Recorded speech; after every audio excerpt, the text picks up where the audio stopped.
Son of God, saved my mind. And you don't die.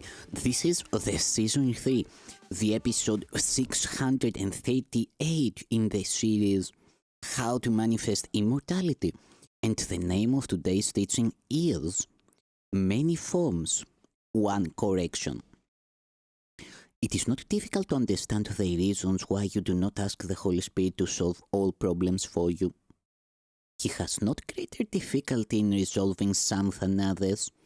Every problem is the same to him, because each one is solved in just the same respect and through the same approach.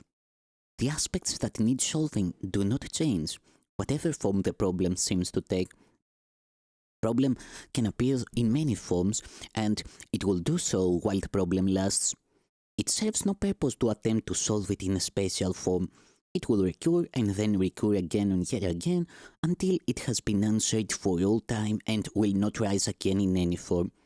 And only then are you released from it. The Holy Spirit offers you release from every problem that you think you have.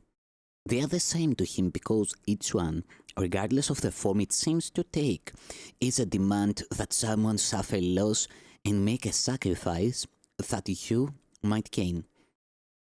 And when the situation is worked out so no one loses, is the problem gone, because it was an error in perception that now has been corrected. One mistake is not more difficult for him to bring to truth than is another, for there is but one mistake. The whole idea that loss is possible and could result in gain for anyone. If this were true, then God would be unfair, sin would be possible, attack be justified, and vengeance fair. This one mistake in any form has one correction. There is no loss. To think there is a mistake. You have no problems, though you think you have, and yet you could not think so if you saw them vanish one by one, without regard to size, complexity, or place and time, or any attribute which you perceive that makes each one seem different from the rest. Think not the limits you impose on what you see can limit God in any way. The miracle of justice can correct all errors. Every problem is an error. It does injustice to the Son of God and therefore is not true.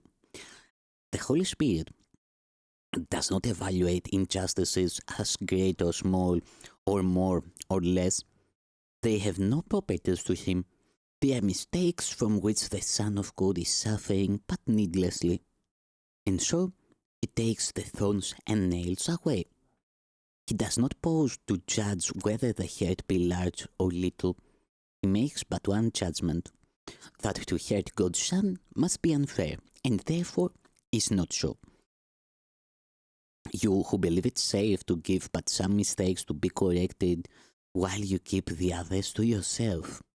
Remember this, justice is total.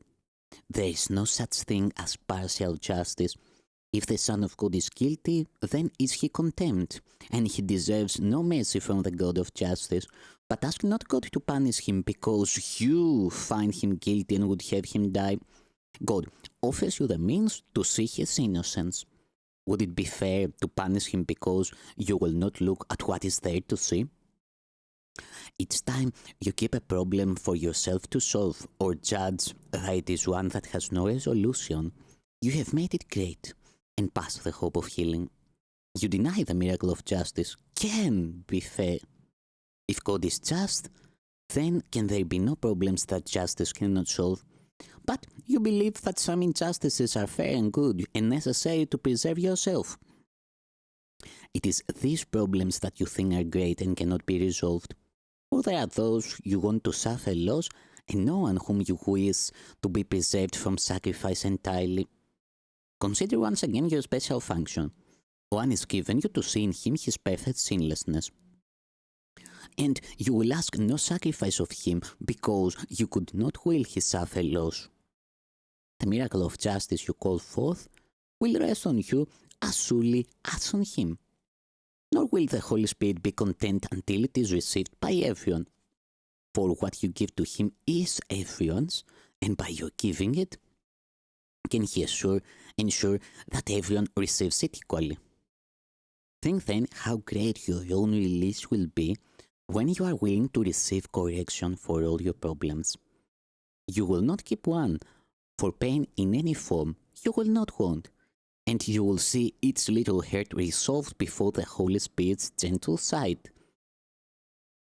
For all of them are little in his sight, and worth no more than a tiny sigh before they disappear to be forever undone and unremembered. What seemed once to be a special problem, a mistake without a remedy, or an affliction without a cure, has been transformed into a universal blessing. Sacrifice is gone, and in its place, the love of God can be remembered and will sign away all memory of sacrifice and loss. God cannot be remembered until justice is loved instead of feared. He cannot be unjust to anyone or anything because he knows that everything that is belongs to him and will forever be as he created it. Nothing he loves must be sinless and beyond attack. Your special function opens wide the door beyond which is the memory of his love kept. Your special function opens wide the door beyond which is the memory of his love kept perfectly intact and undefiled. And all you need to do is but to wish that heaven be given you instead of hell, and every bolt and barrier that seems to hold the door securely barred and locked will merely fall away and disappear. For it is not your Father's will that you should offer or receive less than he gave when he created you in perfect love.